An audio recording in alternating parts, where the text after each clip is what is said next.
Entre rios e florestas, nasce uma história tecida pelas mãos de um povo. Uma fibra que uniu gerações, construiu sonhos e marcou profundamente um ciclo econômico e social no município de Juruti. Raízes da Juta, um legado que resiste ao tempo. Este projeto audiovisual é contemplado na Lei Aldir Blanc. Foi no início do século XX que as primeiras sementes de juta chegaram ao Brasil, trazidas por imigrantes e comerciantes que buscavam uma fibra resistente, capaz de sustentar a crescente demanda industrial. A planta encontrou nas várzeas amazônicas o ambiente perfeito para se desenvolver, espalhando-se rapidamente pelos rios da região. A história da juta é uma história interessante aqui no Brasil, vou dizer assim, né? Primeiro ela chega no Brasil na década de 1920, lá no final da década de 1920, mais precisamente em 1929. Quem trouxe a semente da juta foi a colônia japonesa. Eles vieram para o estado do Amazonas e nesse período eles fundaram a que nós conhecemos hoje como Vila Amazônia. Ela chega em 1929, eles trouxeram, segundo a história, eles trouxeram ela escondida, porque na época era proibido, né? A semente de juta que veio para o Brasil veio no cabelo de um japonês, porque era proibido trazer de lá para o Brasil a semente de juta, né? E ele, acho que naquele tempo não existia tanta a federal para fiscalizar, ele pegou e encheu, porque a semente ele colocou no cabelo a semente e veio embora para o Brasil. Chegou aqui, ele meteu o pente fino, tirou todas aquelas sementes. Aí ele plantou como eles plantavam lá, deixou a juta crescer e tirou a semente. E logo que chegou no estado do Amazonas, eles perceberam que a área ali, o terreno, o clima, era propício para o desenvolvimento da semente. Só que ela só vai começar a se desenvolver já em 1934, mais ou menos. E quem vai levar isso a fundo, fazer umas pesquisas, passar ela para os ribeirinhos, é um japonês que tem o nome de Ryoto Oyama. Ele que vai fazer ela crescer aqui no Brasil, digamos assim. No contexto mais macro, o que é que está acontecendo no mundo? 1929 é o ano que vai estar iniciando, que nós vamos conhecer na história como crise de 1929, que é aquela crise da Bolsa de Valores de Nova York. E aqui no Brasil estava no final do ciclo da borracha. Então é um período assim que a juta vai ser muito bem aceita, porque principalmente aqui na Amazônia o ciclo da borracha está chegando ao fim. E aí eles começam a aceitar a juta como se fosse um novo ciclo econômico, e é por isso que aqui na região do Baixo Amazonas e no estado do Amazonas a juta foi muito bem aceita, justamente por causa do ciclo da borracha que estava chegando, estava enfraquecendo, estava chegando ao fim. Em Juruti, a semente da juta aportou pelas mãos de um jurutiense nato, que viu no cultivo uma nova oportunidade de trabalho e renda. Assim começou um ciclo que transformaria o modo de vida de centenas de famílias ribeirinhas. Agora, como chegou aqui em Juruti? Ela chega em Juruti em fevereiro de 1942. Quem trouxe a juta aqui para o município de Juruti foi um cidadão jurutiense por nome Firmino Guimarães de Souza. A história da chegada da juta em Juruti é uma história interessante e inesperada. E esse relato ele começa porque a esposa de Firmino Guimarães de Souza, a dona Joana Lima, ela adoeceu e ela tinha 2 filhos do casal, né? E ela adoeceu, aí o Firmino Guimarães, preocupado com a saúde dela, decidiu levar ela para um renomado Dr. Toda, que era um japonês que morava na Vila Amazônia. Como foi essa viagem? Ele preparou uma igarité que levava o nome de Paciência, o nome dessa canoa, e convidou mais 2 amigos dele para essa viagem, e saíram de madrugada e partiram de viagem, né? Quando chegaram lá na Vila Amazônia, no porto lá da vila, já lá para as 11 horas da manhã, provavelmente, né? Firmino Guimarães saiu da Igarité, foi lá para a terra procurar informações sobre o doutor, como era que funcionava, né? E sua esposa ficou na canoa esperando. Nisso chegou uma jovem, se aproximou dele uma jovem, indagou o que estavam fazendo. A dona Joana contou que estavam à procura de um médico, fazer uma consulta. Essa jovem convidou a dona Joana para almoçar na casa deles, se hospedar lá. Dona Joana tentou resistir porque estavam programadas a retornar no mesmo dia aqui para Juruti. Quando o seu Firmino Guimarães chegou, retornou lá para Canoa, né? Aí ela contou que a jovem tinha convidado, ela insistiu, aí foram para a casa da jovem. Essa jovem era filha de um senhor lá, por nome Zaguri. Hospedaram, receberam muito bem a família de Firmino Guimarães, ofereceram almoço. E essa jovem era namorada de um cidadão chamado Nakai, segundo os relatos que nos foi passado, né? E nisso que eles estavam conversando lá, o doutor Toda chega na casa e, para surpresa, começa a conversar lá com o casal, com o seu Firmino, a dona Joana. O seu Firmino falou que tinham ido procurar melhorias na saúde da esposa dele, e aí deixaram a conversa para rolar mais tarde. E aí, nessa conversa lá, o Nakai apresenta a semente da juta para o Firmino Guimarães de Souza, né?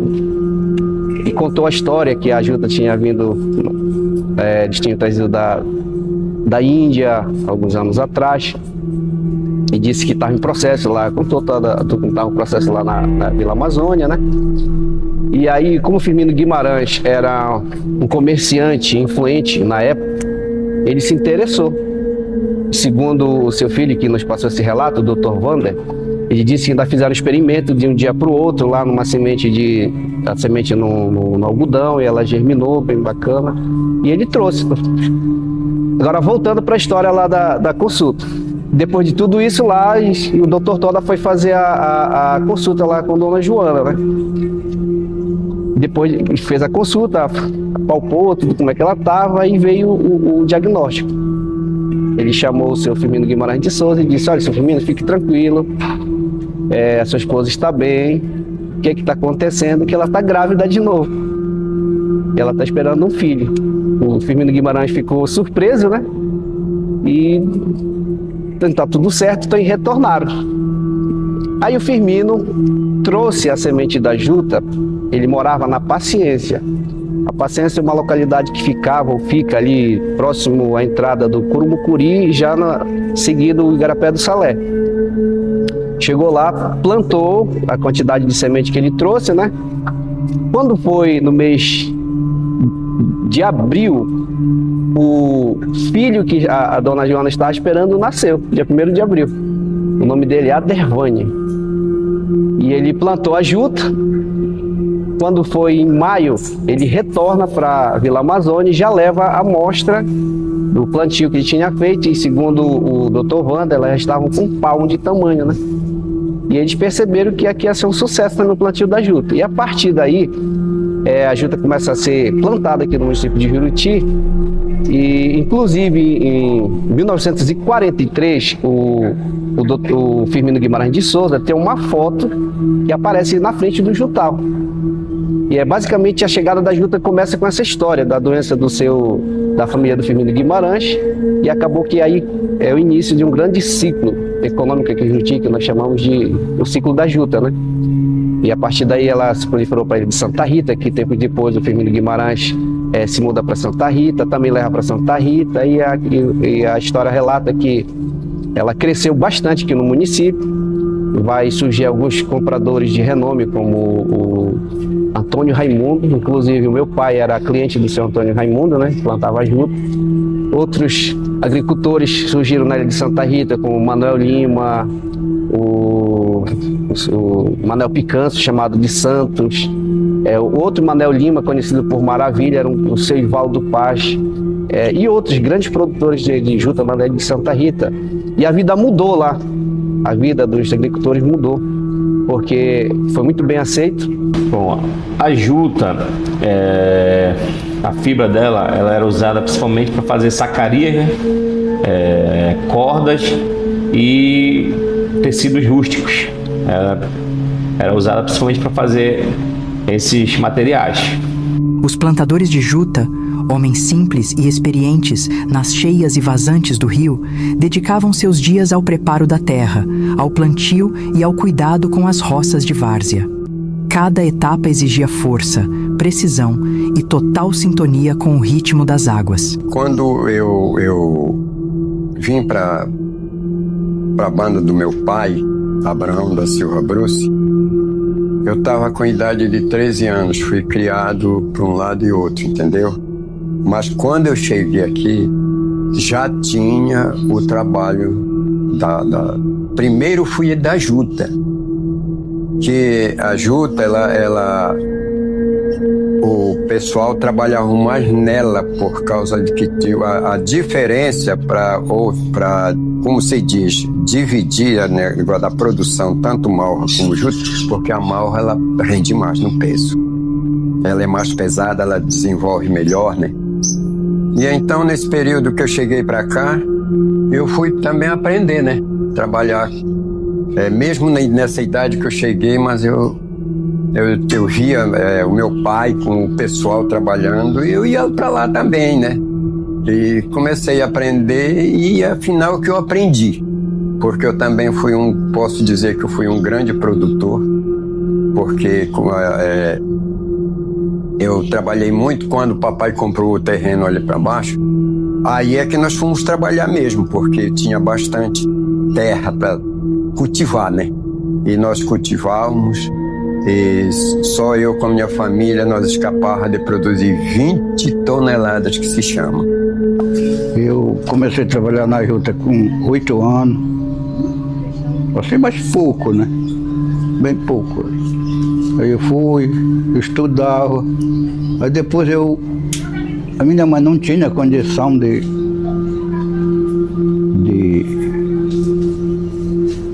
me botar para estudar mesmo, né? Para mim chegar na escola, eu andava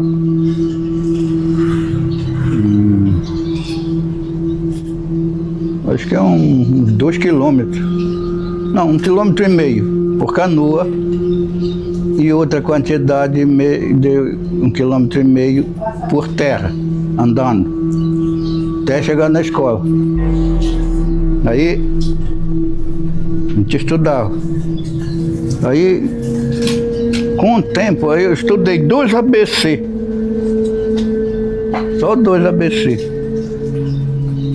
E quando a mamãe comprou um primeiro livro, que nesse tempo não era o primeiro ano, era a primeira série, né? Aí aí eu estudei 2 folhas só. Porque no dia de eu estudar não tinha canoa. Tinha uma canoa, mas não era todo dia que estava desocupado. Aí eu cheguei e disse para ela, olha, eu vou parar de estudar porque está muito difícil.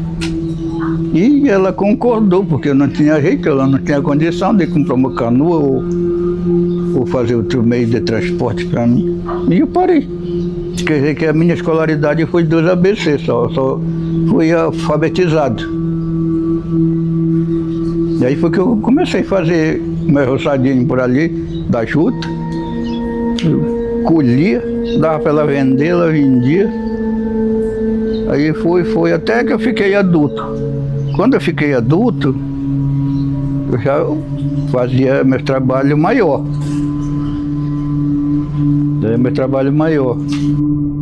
Como a gente trabalhava na juta, primeiramente, a gente ia trabalhar de mutirão. Muitos convidados, né? Muitos homens que a gente se reunia para trabalhar no terçado. Naquele tempo era só terçado, machado e enxada. E a gente ia se ajudando. Peixe tinha com fartura, não era necessário estar comprando o alimento, o peixe. Tinha muita fartura.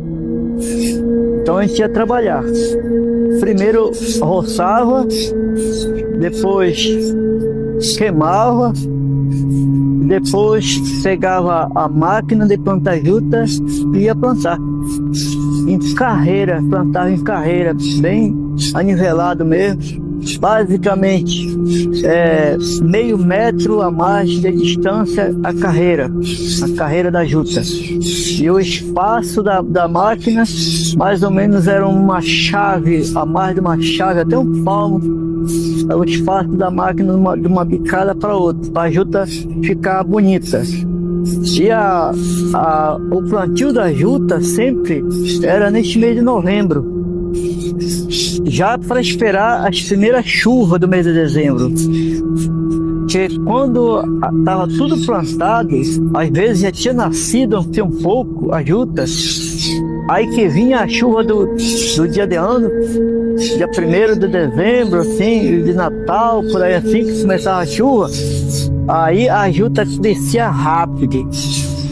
E como a juta não era muito tempo, ela era 3 a 4 meses, ela estava bom de cortar. Então a juta que era plantada em novembro, então fevereiro, março, já estava boa de cortar mesmo. Então era por isso que o pessoal plantava nesse período de novembro, já para esperar a chuva para ficar bonito a juta. E era a preocupação logo de capinar a juta, né? Tirar o cerrado do meio da juta para a juta ficar bonita, para crescer mais rápido e ficar bem grossa. E quando saía muito filho, que errava a quantia das sementes na máquina, que era controlado a máquina para sair 3, 4, 5 sementes, mas tinha vezes que saía mais, as pessoas iam desfilhar, iam tirar aqueles filhos da juta para ficar só a juta graúda, para cortar ela, para ser mais fácil de lavar, sabe, de cuidar ela. Depois que ela cresce, eles cortam, fazem ela em feixe e afogam.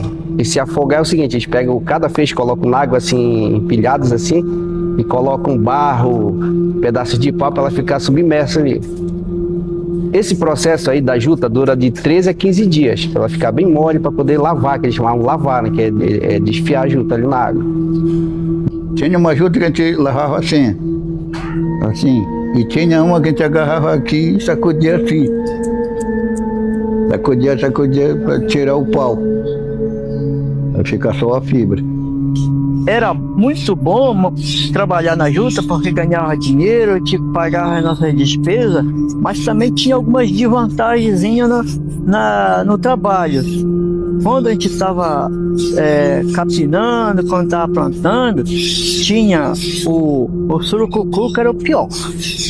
O surucucu era o pior, que a gente tinha que ter muito cuidado com o surucucu, porque senão ele ia morder as pessoas. Eu nunca fui mordido de surucucu, papai também, mas tinha muito cuidado na hora de capinar, e aí a gente trabalhava com bota, sabe, e o terçado bem amulado, olhando, reparando bem para surucucu não morder a gente.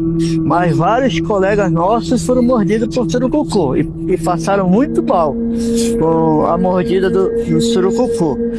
E quando era para lavar a juta também tinha outros cuidados. Tinha a sambichuga que ela, se a gente não amarrasse bem a nossa calça aqui no pé, né, metia para dentro da bota, amarrava aqui pela cintura a camisa, a sambichuga chupava, sugava a gente no fundo. Quando tinha muito sambichuga, a gente tinha que ter cuidado. De vez em quando a gente estava dando mais volta para ela não ficar demais sugando a gente. Mesmo com calça, mas ela fazia isso. Mas quando a gente estava com calça, com bota, já era menos, né? quando era água preta, ainda tinha o puraqué. O puraqué é um peixe elétrico que, quando a gente ficava perto dele, dava aquela eletricidade na gente que era um susto que a gente pegava. Aí a gente pulava com o bate do puraqué lá e não contando com o jacaré, porque o jacaré tinha mais medo da gente, mas a gente tinha medo também do jacaré, porque o jacaré era grande, mas ele ficava mais longe porque tinha barulho, né? Mas o puraqué era bicho perigoso, ele vinha judiar da gente, o puraqué. E também quando era água branca, já varava da Amazônia, já tinha outro risco, que era a arraia. A arraia era o peixinho brabo que também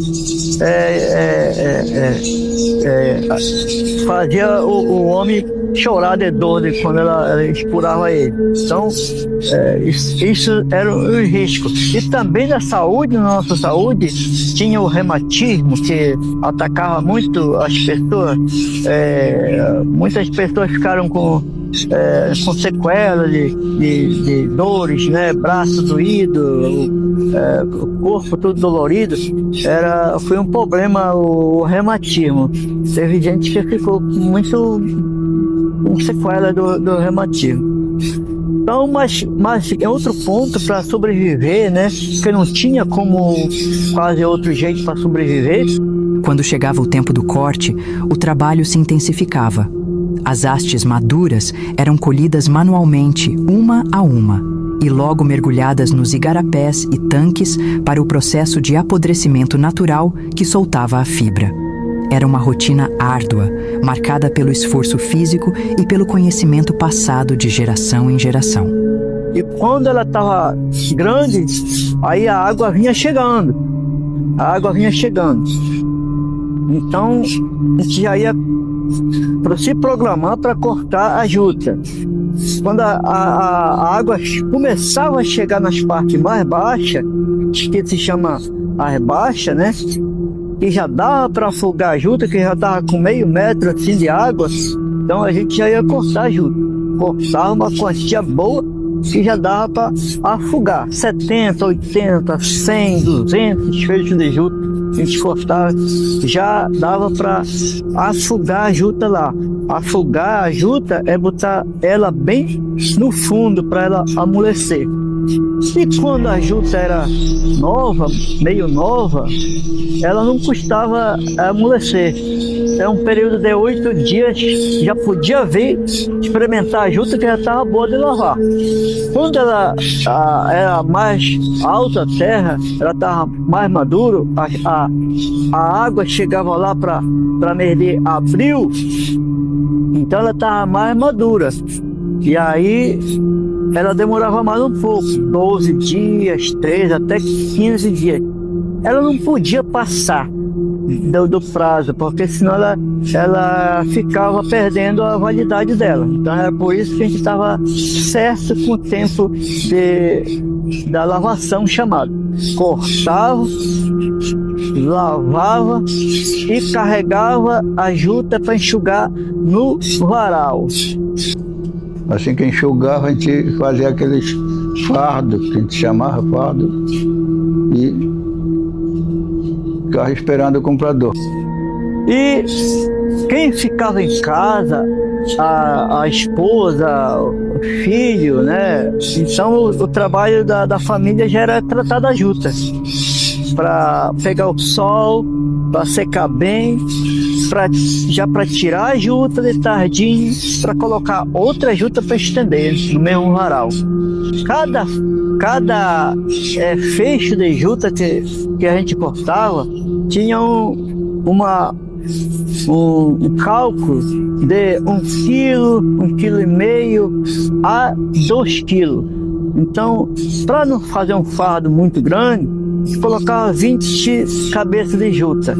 Dava seus 40, 50 quilos, que não era para ficar muito pesado também, para poder ficar lidando com aquele fardo de juta na canoa que levava, carregava muitas vezes no ombro, né? Para vender para o comércio lá, para o regatão, lá no porto da casa dele, para não ficar muito pesado para manusear com ele. Então, tinha gente que fazia um fardo de 70 quilos, mas também não era muito aconselhado. Papai sempre falava, não adianta ultrapassar de peso, porque o peso não é só para um dia. Então a gente já tinha mercado para essa juta. As mulheres, fundamentais nessa cadeia produtiva, atuavam no descascamento, na lavagem e na secagem da fibra. Com mãos ágeis, elas garantiam a qualidade da juta que sairia das comunidades em direção aos centros de beneficiamento. Sua participação silenciosa, porém essencial, sustentou o crescimento econômico do ciclo. Quando eu comecei a trabalhar na juta, eu tinha 10 anos. E meus pais trabalhavam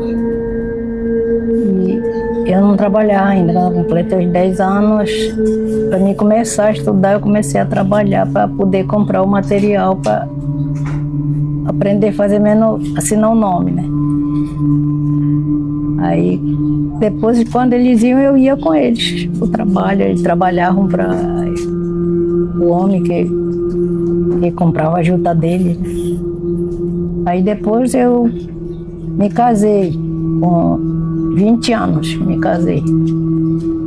Aí tive os filhos. Com 27 anos que eu tinha, ele morreu, meu marido, aí eu fiquei. Só que na vida, eu trabalhei muito na juta antes, não, mas depois que eu me casei, ele nunca consentiu que eu trabalhasse na juta. Era só ele, mas ele morreu, eu voltei. Porque os filhos ficaram todos pequenos, eu fiquei gestante, barriguda, da minha filha mais criança. Aí fui levando a vida. Como eu tinha meus pais, né, eles ficavam com os filhos para me poder sair para trabalhar. E depois dele morrer foi que a gente ficou vizinho com ele. A gente veio porque a gente morava na terra firme, a gente veio para Varja para trabalhar. Aí todos os anos eu trabalhava fora e fazia um pedaço para mim. Atrás de casa que tinha, assim, sempre eu fazia. Aí o filho mais velho que tinha era 9 anos, ele que ia comigo para o trabalho. Desde 9 anos ele trabalhou. Aí depois fui crescendo, os outros já iam também trabalho. Quando a gente fazia um pedacinho de roça também, mas não vendia a farinha, só era para se manter mesmo, para não comprar. Aí, como ele diz, como ele já falou, a gente já aprontava tudo a juta, apareciam os compradores, né? Só que eu tinha meu patrão certo, que era, como eu digo, ele era o finado Vitório, que ele me ajudou muito a criar os filhos, que eram 5 filhos para criar. Mas não dei nenhum e consegui vencer. É como eu digo, eu caía na água às 7 horas, né? Para sair 5 da tarde. Aí as consequências que eu fiquei agora é as doenças, né? Dor aqui no joelho, meu braço, tem vezes que eu não posso fechar minhas mãos assim. E eu calculo que é a coisa da juta, né? A água, porque a gente não nasceu para ficar na água o dia inteiro igual peixe, né? Mas a juta fazia isso. Meus pais trabalhavam muito na Santa Rita. Minha mãe era uma grande artesã e o meu pai era funcionário da prefeitura, município de Juruti. Ele só ia para casa nas sextas-feiras de tarde, quando terminava o trabalho aqui na prefeitura, ele ia para lá. E lá na Santa Rita, a minha mãe, junto com os meus irmãos mais velhos do que eu, eles Nós trabalhávamos na produção da juta, no plantio da juta. Vinha o tempo que vinha saindo do fundo as terras, aí a minha mãe já ia semear a juta, nós íamos semear a juta junto com ela. Quando era no tempo do plantio da juta, que já era outro mês, já era o plantio diferente, que já era com máquinas, então a gente já ia plantar juta com a minha mãe.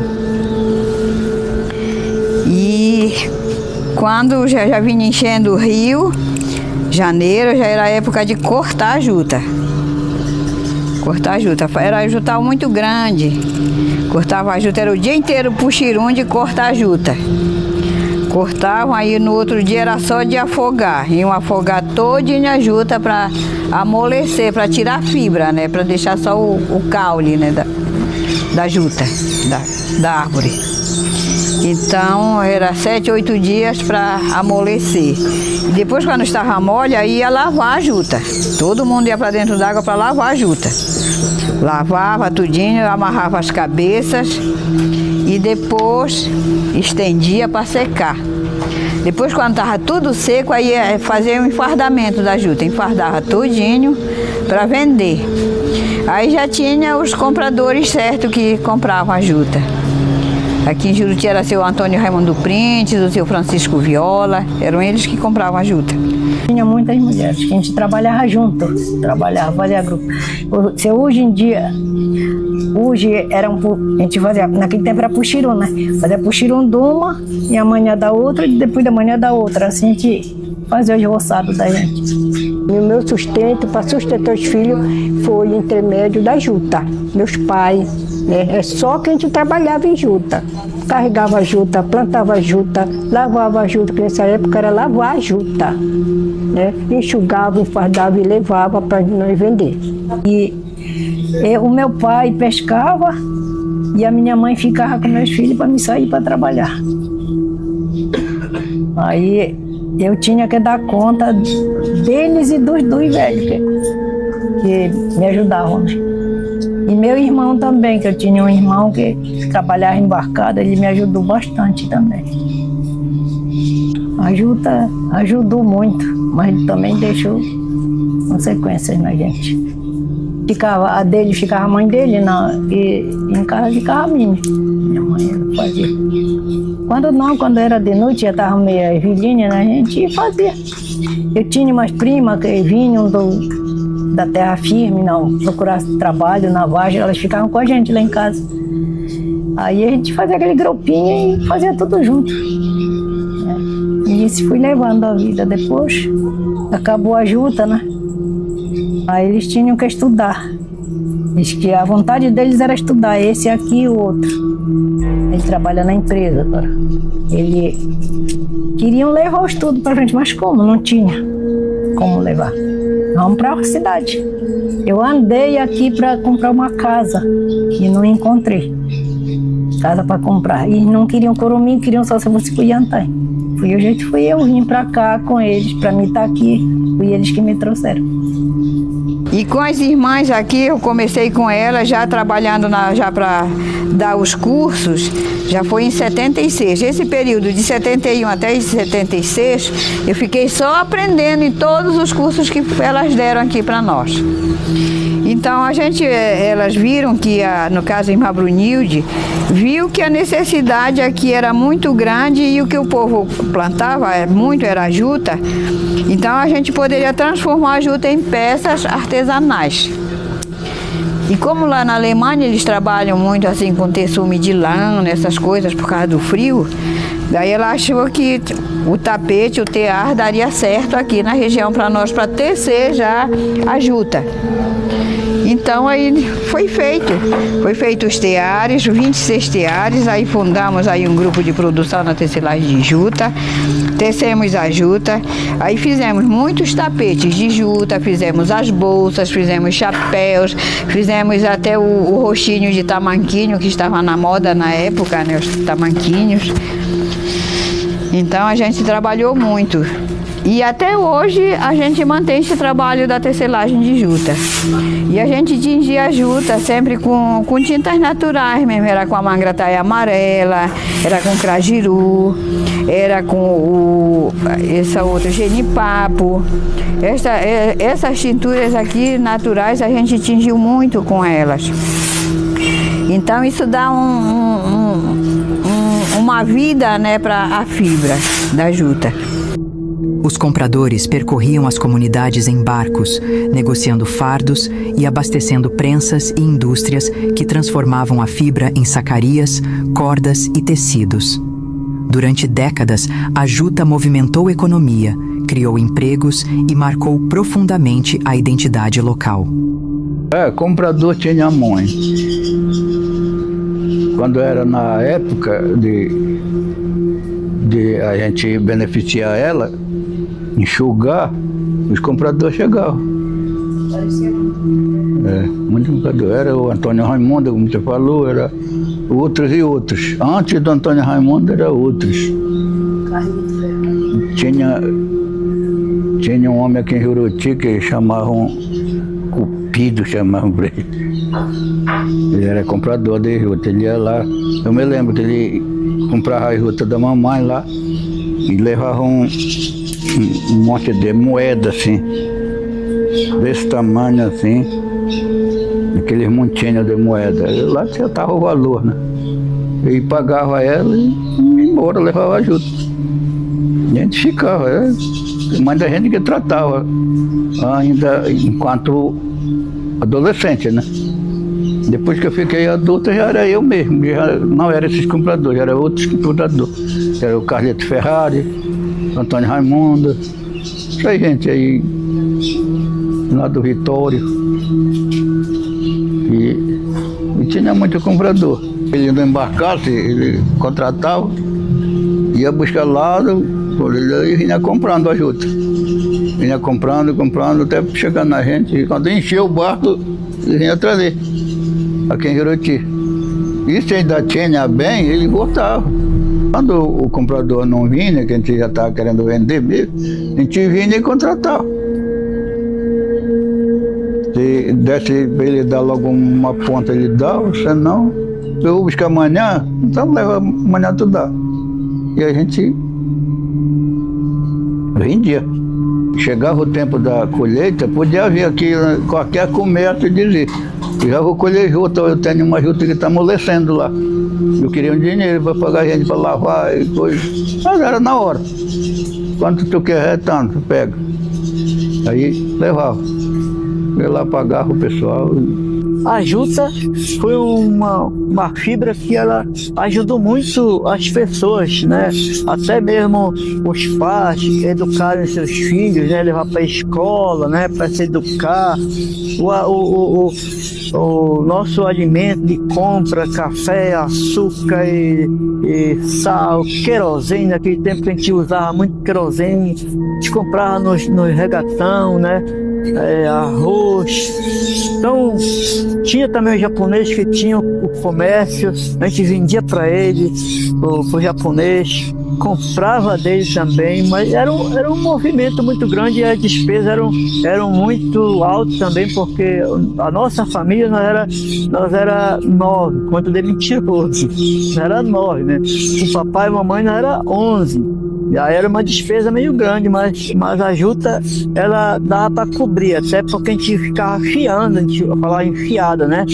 Fiando e anotando no papel, no caderno aí que quando colhia a juta já ia pagar toda aquela despesa e tirava saldo. Papai comprava roupa para nós, sabe? Comprava alguma coisa para nós. Então era muito bom, assim, porque estava certo o comércio, dava aquele dinheiro na hora certa e não tinha perca de quantidade de juta, né, de quilos, né? Se fosse uma tonelada, vendia, se fosse 2, vendia, se fosse 500 quilos, vendia. Tudo tinha mercado para juta. Isso levou muito tempo, né? levou muito tempo a gente produzindo a juta.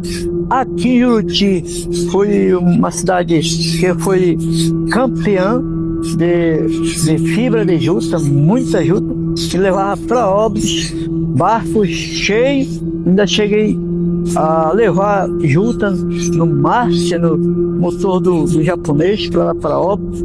E era uma animação, era uma felicidade a gente ganhar dinheiro da juta, porque não tinha também outro meio, né? Tinha um comerciante aqui em Juruti chamado Jaime Beliche, um judeu. Ele também ele ajudou muito o papai. Muito. Todos nós na época, a gente estava tudo junto, né? E inclusive, a princípio, quando eu casei, fiquei trabalhando com o papai, comprando dele, né? Até que depois eu saí fora. Então, era assim. Tinha vez que eles mandavam buscar, logo aqui em cima. Quando eles vinham buscar, eles traziam o popular batelão, né? Que não era balsa. E o papai entregava eu acho que de 15 em 15 dias, 80 toneladas. E o batelão aguentava, gente, que olho monstro, passavam 3, 4 dias, porque a Amazônia era aqui, não tinha essa praia aqui, esse crescimento, a água corria aí, encostava bem no porto mesmo, bem próximo mesmo. Aí era aquele puxirum, porção de gente carregando os fardos era 80 toneladas, a gente admirava de ver, mas também era muito grande. E o motor era pequeno, mas a máquina tinha força, né? E baixando a correnteza ajuda, né? Ia no rumo de Óbidos. E tinha vez que o papai mandava levar, o papai também tinha motor, né? Mandava levar. Mas eles vinham buscar, porque facilitava melhor do que a gente levar. Mas era assim, 50 toneladas, 80 toneladas. O armazém do papai, eu queria que você visse o tamanho. Eu acho que era até maior do que essa igreja aqui, né? E interessante que era coberto com palha, você já pensou? Era coberto, não tinha a telha, era muito difícil, né? Coberto, nós íamos lá para a Terra Firme encomendar ali para uma comunidade, um lago ali, Jurutimiri, né? Aí nós ia buscar 100 feixes de palha. Quando chegava aqui, nós fazíamos puxirum para abrir ela. E o que era mais ruim era fazer a parede. Tinha que fazer. Só tinha uma coisa, que as águas, só a única água que subiu em cima dessa terra foi a de 53. Na época, não basta que o nosso armazém não tinha o soalho. Era só mesmo tábua assim arrumado, né? Só arrumado. Então, quer dizer que facilitava, né? Hoje não, hoje é como eu estou falando, dificulta, tem dificuldade. E outra coisa, que todos nós aqui, nós trabalhávamos na roça também. Nós fazíamos farinha, nós tínhamos macaxeira também, né? Fazia todo tipo de plantação, de questão de agricultura. A primeira compra que tinha era designado para Óbidos. Eram os empresários aí que também tinham, né? Eles negociavam conosco aqui, né? Principalmente com o papai, com meu tio Matheus Bruce também, né? Que, como estava falando, que eles foram os que mais se aproximaram e cresceram materialmente em patrimônios, né? Porque facilitava a trabalhadores, né? Facilitava e havia produção. Essa juta não ia para cá, para o Amazonas. Ela diretamente para Óbidos. Para lá era que ia. Então tinha 2 compradores lá em Óbidos, então facilitava muito. Aí dava para a gente ganhar um dinheirinho, né? Porque o preço era compensativo também para cá, né? E outra coisa, a porcentagem do Amazonas para tirar do peso da juta, aqui no Amazonas ela é diferente. Aqui para o Pará era tirado 3%. Por exemplo, se fosse 1.000 quilos, que a gente fala uma tonelada, então tinha que tirar 300 quilos. Mas para o Amazonas tem que tirar 500 quilos. Você já pensou, né? Porque é 5%, né? Então é muito demais. Então é o seguinte, o que nós fizemos, que nós, quando aqui Óbidos fechou, aí houve um fracasso. Aí não teve mais aquela influência, porque aí as coisas foram diminuindo. Soja para o Amazonas, aí dificultou um pouco para nós, né? Para todos nós. Aí eu não... Porque o meu patrão, como eu acabei dizendo agora, era o Antônio Raimundo. Ele foi um parceiro, era um alto comerciante, me ajudou muito. Estou dizendo para vocês, gostei, a gente se gosta muito e tudo mais, e tinha um grande respeito por ele por mim, e eu não vendia a minha produção para outros, porque era ele que me ajudava, era ele que cooperava comigo em todo sentido. Era na mercadoria, eu tinha mercearia, e também no dinheiro, ele tinha bem dinheiro. E cheguei ao ponto de ser o maior comprador de juta de toda a região, né? Eu não produzi, mas eu passei a comprar juta, né? Passei a comprar e passei a ser o maior produtor, o maior comprador de juta de toda a região, entre Parintins, Óbidos, Santarém. Eu sozinho aqui comprava mais juta do que todas as cidades aí. Por quê? Porque além de que eu financiava a região toda, eu tinha naquela época 300 e... não me lembro a fração, mas parece que era 380, 300 e poucas famílias, fregueses que eu tinha, que eu financiava. Esses meus fregueses já financiavam outros. Quer dizer, era um ponto de apoio que eu dava e aqueles já financiavam para outras pessoas. Quer dizer, eu dominava 80% da produção de fibra do município de Juruti. Mas, com o tempo, o ciclo começou a declinar. A concorrência de fibras sintéticas, as dificuldades de mercado, a diminuição das indústrias e o desastre do fenômeno das terras caídas transformaram a cadeia produtiva. A juta perdeu espaço e muitas famílias viram seu sustento desaparecer. Então, era uma região muito rica no plantio de juta aqui, o município de Juruti. Era muito rica. Mas depois foi acabando, né? Foi acabando. E a Parintins também, né? Que compravam muita juta. Não sei como está hoje, né? Parintins. E assim foi ficando difícil para cá. Nós trabalhávamos mais com a juta mesmo. Trabalhamos um pouco com a malva, mas a produção de malva era menos aqui no município. Era menos. A gente trabalhou também com a malva, mas era menos. Agora a juta não, a juta... E agora a gente não acha mesmo. Aonde as mulheres aqui que trabalham no setor da juta, aonde elas compram é na ilha do Valha-me Deus. É de lá que elas compram, lá ainda tem a produção da juta. Mas já não é também assim grande em quantidade, né? Não sei hoje como é que está, mas ficou assim bem devagar a produção da juta. Mas lá eles nunca pararam, na ilha do Valha-me Deus, eles nunca pararam de produzir. Então continua. Na Santa Rita acabou, porque na Santa Rita caiu tudo, né? Aí acabou. Meu amigo, quando foi dia 13 de agosto, quando eu cheguei lá da fazenda, eu só escutei quando estava anunciando pelo alto-falante que a frente da cidade de Juruti estava desabando. E eu estava com os 3 barracões, um cheio de juta e 2 cheios de mercadoria, e aprontando para novo financiamento. A mercadoria, por exemplo, nessa época, nessa data, deveria representar hoje em torno de 3 milhões mais ou menos. E era para espalhar na mão do pessoal. E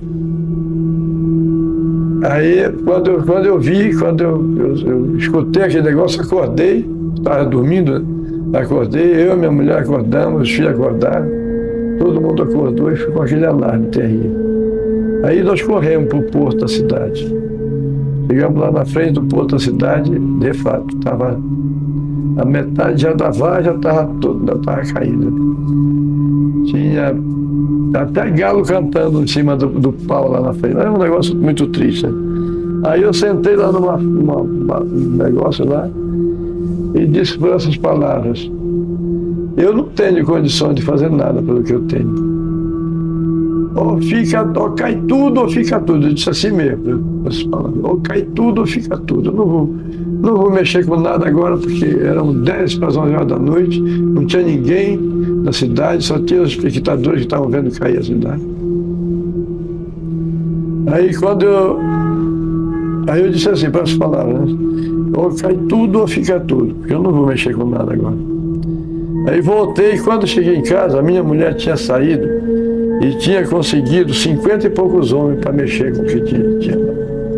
E motores e tudo, ela tinha mobilizado o pessoal lá e começaram a mexer com tudo que tinha dentro lá. Daí para as 6 horas da manhã conseguiam tirar toda a mercadoria. Tinha muita mercadoria, né? Mas a mercadoria estava toda esbandalhada. Caixas de sabão jogadas como quem joga tijolo. Caixas de bolacha jogadas com... Enfim, tudo. Acho que da mercadoria que eu tinha nessa época, lá de uns 3 milhões mais ou menos que tinha de mercadoria, e se eu aproveitasse uns 500 mil, foi muito. Foi um prejuízo terrível. Aí a juta, eu tinha 200 e poucos toneladas de juta dentro do barracão. Eu peguei, nessa mesma hora da noite, eu liguei para um amigo, para um cunhado meu em Óbidos, ele providenciou umas balsas em Óbidos e veio em barcos, e veio no amanhecer do dia até eu chegar lá, em barcos e balsas. E conseguimos tirar a juta, né? E aí tem aquela história que o fracasso só que é o princípio, né? E aí como puxaram o tapete do meu pé, eu não tive mais ânimo. Na verdade foi essa, eu fiquei assim, estatuado, que eu não tive mais ânimo de continuar lutando pelo negócio. Passou esse ano, esse final de ano, toda a minha freguesia eu despachei, e aí a cidade de Juruti entrou em caos, porque todo mundo vivia em função da juta. Tanto eles como eu entramos em caos. Ficava uma situação tão difícil. E aí até a gente se acostumar a viver sem aquela renda, aquele negócio bom que tinha na época, foi muito difícil. Passaram-se anos e anos e anos e anos e anos. Eu não tive mais condições de continuar levando a coisa. E somente em Juruti aconteceu isso, porque no estado do Amazonas, o município naquela época a gente disputava. Era o município de Manacapuru, no estado do Amazonas, que trabalhava também com juta. Outros municípios também trabalhavam, mas o maioral do estado do Amazonas era Manacapuru. Ele produzia também juta naquela época. Só que a gente aqui em Juruti produzia bem mais do que eles.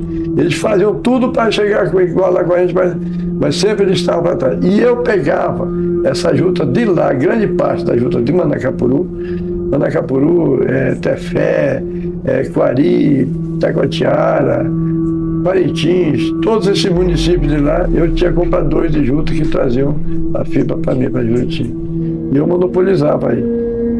E tão bom que era um negócio que no ano seguinte eu já ia prensar a minha juta, já ia vender a minha juta prensada, mas o negócio deu tudo errado e aí fracassou de uma vez o negócio. E eu não tive mais como mexer. Acredito que de todo aquele pessoal que ficou lá, que foram sacrificados por essa época, o que ainda não conseguiu reabilitar a sua condição financeira fui eu. E o resto todo mundo já, mas eu queria ser um trauma com a coisa e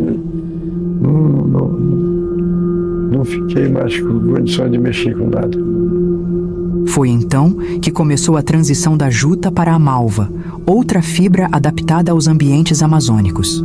Muitos agricultores continuaram trabalhando na várzea, mas agora com uma cultura diferente, buscando se ajustar às mudanças do mercado.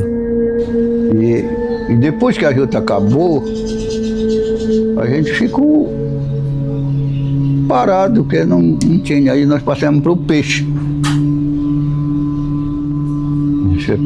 Pescador. Aí nós se matriculamos e viramos a pescador artesanal. Aí vai daqui, vai dali. Depois veio a velhice, né? A gente se parou com tudo. Hoje eu continuo vivendo, mas não estou mais vivendo na juta desde não sei se tempo para cá, 2012 eu já fiquei mais na produção, trabalhei mais com frutas, né? Trabalhei mais com frutas, porque não dá, a juta mais ou menos perdeu o comércio, aí eu já fui mais para produção. Hoje eu sou produtor rural, né? No finalzinho da minha vida eu sou como produtor rural e pescador. Eu falo assim, eu ainda exerço duas cadeiras, pescador e produtor. Eu tenho 80 anos completei agora dia 15 de setembro. Mas graças a Deus eu trabalho para cá, para ali. Agora eu falo para minhas filhas, que sempre elas estão mais junto com a gente, eu falo para elas assim: minhas filhas, não se preocupem comigo assim tanto, não. Eu faço o que eu posso, o que eu não posso, eu não faço, né? Porque ninguém vem me obrigar. Porque eu trabalhei por conta própria. Quando eu casei eu tinha 19 anos, a mulher 18. E a minha madrasta ainda disse assim: o que um curumim e uma cuiancanho vai fazer? Mas não, graças a Deus, Deus deu um bom entendimento para todos nós dois. Fomos felizes, abençoados, criamos nossos filhos nos ajudaram bem mesmo. E eu mais ou menos, eu parei de trabalhar com 60 anos. Não quis mais. Após o declínio, parte dos trabalhadores migrou para outras atividades: pesca, agricultura diversificada, comércio e serviços. A lembrança da juta permaneceu como uma marca profunda da história de Juruti, mas novos caminhos precisaram ser construídos. Já lá por 92, no primeiro início da década de 90, provavelmente não só na Santa Rita, mas em outros municípios, a juta foi decaindo e chegando ao fim. E aí vai surgir outros meios com que eles vão tentar buscar para sobreviver, né? Voltado mais para a de Santa Rita, eles começaram a investir no plantio de banana grande principalmente, verdura. As mulheres verdureiras lá da Santa Rita começaram a plantar nos seus quintais grande quantidade de verdura. E isso foi mudando. Aí tinha os barcos da Lins que vinham de lá nos dias de segunda, quarta e sexta. Todos esses barcos vinham lotados de banana, derivados da mandioca, principalmente verduras. Algumas delas ainda estão vivas, como a Deusia, a Dona Benedita, a Maria, a gente chama Maria do Manelito. Essas mulheres foram grandes trabalhadoras e produtoras de verdura da ilha de Santa Rita, fazendo girar a economia da ilha e de Juruti. Se você perguntar nas ruas, nos comércios, os mais antigos lembram delas carregando as bacias na cabeça, cheias de verdura, e ganhando o seu sustento a partir daquela produção ali. Até hoje a gente mantém, né, esse trabalho da tecelagem de juta, porque é muito importante. Enriquece o conhecimento da gente, né, das pessoas, e também ajuda financeiramente, né, as famílias. Muitas famílias aqui até hoje sobrevivem ainda deste trabalho de artesanato. Muitas famílias sobrevivem ainda. Então, hoje nós já temos a nossa associação, que está funcionando já há 35 anos de fundação. E dentro da associação já tem os setores, né, que nós fundamos, né, então já tem uma pessoa responsável no setor da produção da juta, né, dos trabalhos da juta, outro no setor da produção de bordado, outro no setor de barro e outros trabalhinhos que aparecem no meio, né, de artesanato, a gente vai implementando, vai se ajudando aí. Eu faço o bordado, né, e fiquei como uma coordenadora da juta. Aí foi que fui produzindo, fomos engatinhando, porque nessa época a gente tinha muito daí do das tribos, era aqui que a gente fazia a fantasia da juta, macramê, tecido, tudo era nós, fazia 30, 40 peças. Mas depois foram abandonando nós. Depois de chegar de Parintins, eles não procuraram mais nós. Para nós ganhar um trocado para nós mesmos, é que nós fazia a bolsa do jurado, né? Aí fomos fazer, que era das cores, né? E a gente procurava as tintas, né? Que era o ginipapo, era mangarataia amarela, era crajiru, era castanholeira. E essas coisas que a gente tingia a juta para poder sair de acordo com as tribos, né? E outras coisas, muita bolsa, muitos tapetes que nós já fizemos aqui, né? E tudo que tem que fazer com a juta, como já mostrei, até a boneca, né? Com a juta. E por isso que eu estou até hoje, eu tenho mais de 30 anos aqui na associação. Eu gosto muito daqui. Eu comecei em 86. Em 86 eu comecei e estou até hoje e gosto, eu só poderia sair quando Deus me levar. Eu trabalho, não é só na juta, eu trabalho em boneco, eu trabalho em argila, só o crochê que eu não sei fazer. Tá? Então a minha coisa é isso, e temos até hoje na juta aqui. A gente compramos essa juta lá da Ilha do Vale, um fardo de juta. Então, o nosso trabalho é conhecido internacionalmente, o nosso trabalho é conhecido. Eu participei nas feiras em São Paulo, na Bienal, lá no Ibirapuera, em São Paulo, em 88. Em 88. Lá na Bienal, em São Paulo. E em Belo Horizonte, em 91, nós participamos lá em Belo Horizonte, uma grande feira de novo de artesanato, onde foram muitos trabalhos daqui de Juruti, de artesanato, né, da nossa associação já, foram para lá. E mandamos também para fora, né? Nós mandamos para a Alemanha, né, mandamos para a Bélgica, mandamos para a Itália, inclusive estolas dos nossos padres, éramos nós que fazíamos aqui. E já foi as amostras também para fora e lá a gente mandou também as estolas de juta para os padres, lá da Alemanha, lá da Itália, lá da Bélgica, nós mandamos. A gente já participou de muitas feiras, né? Em Santarém também, né? A gente participou de muitas feiras de artesanato, né? Participamos até o ano passado, este ano foi algumas peças nossas também para a FEPAM em Santarém. Todo ano a gente participou da FEPAM em Santarém. A gente sempre participou. Aí em Belém, lá no Centur, participamos lá no Centur, em Belém, de uma feira natalina lá. Então, o nosso trabalho aqui foi muito conhecido, né? Expandiu muito. Então, gente, para mim, eu sou muito grata à vinda dessas irmãs para cá, para Juruti, que se dedicaram a repassar todas essas atividades para a gente, né? E nós estamos aqui. Nós estamos aqui. E é assim, né? O pessoal continua. As irmãs não estão mais aqui conosco, né? Inclusive a irmã Brunilde, que foi a mentora de todos esses projetos de casulo e tudo, né? Doou para nós esse espaço aqui para a gente estar, né? Então hoje ela já não está mais no nosso meio, né? Nesta vida, já partiu para outra vida.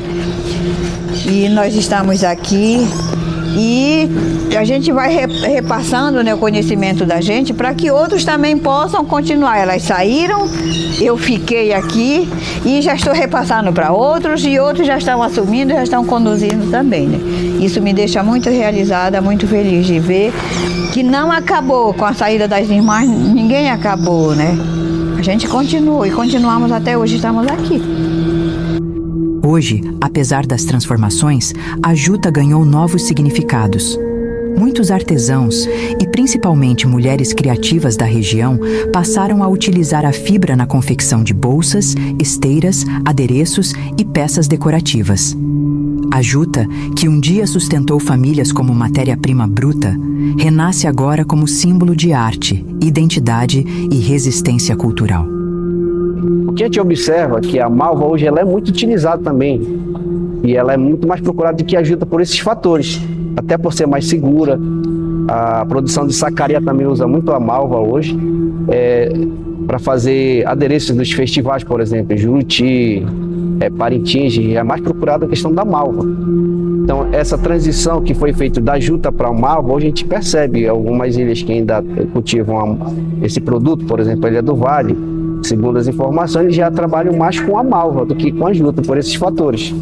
Então, infelizmente, ou felizmente, talvez, aqui no Juruti, o ciclo da juta e da malva encerraram no início da década de 90, mas no estado do Amazonas isso ainda continua.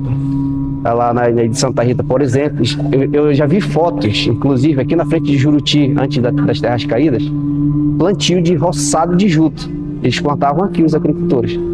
E esse processo ele foi assim, paulatinamente foi passando da juta para a malva, e eles foram se adaptando com o cultivo da malva, por esses vários motivos que a malva foi para dar uma facilitar para os agricultores. Juruti já foi um dos maiores produtores de juta da região oeste do Pará. Chegou a produzir em torno de 25 mil toneladas dessa cultura. E hoje, há uma grande decadência na produção da juta no município, chegando aí em torno de 650 toneladas por ano, tendo como maior produtor ali a comunidade da Ilha do Vale, meu Deus. Então, a Ilha do Vale, junto com a Ilha do Chave, nessa região, elas que são as produtoras. Até ali, Paraná do Jacaré, que fala ali do outro lado, o pessoal pararam, nem se fala. Para aquela banda dali que trabalhava, a mesma coisa. Então, só é aqui essa região. E nós herdamos da família e procuramos manter a cultura da malva e da juta. Trabalhamos desde nós começamos a nos entender como seres humanos já dotados de conhecimento, de capacidade de trabalho, e estamos nessa atividade que herdamos do nosso avô, do nosso pai. E temos muito orgulho de fazer parte dessa história, uma história de tradição que movimenta a economia aqui na região, assim como outras culturas também. Mas especialmente nós falamos hoje sobre a cultura da malva e da juta. Trabalhamos em parceria hoje com a Companhia Têxtil de Castanhal, que fornece para nós a semente com a condição de permuta dessa semente com pagamento de fibra. Em 1 quilo de semente a gente paga com 8 quilos de fibras. E estamos aqui na luta, na batalha, não só produzimos, mas também compramos, fazemos parte desse comércio, fazemos parte da economia aqui da nossa região. Temos parceria com certos produtores, mais ou menos 40 produtores temos aqui na nossa área que trabalham nessa atividade.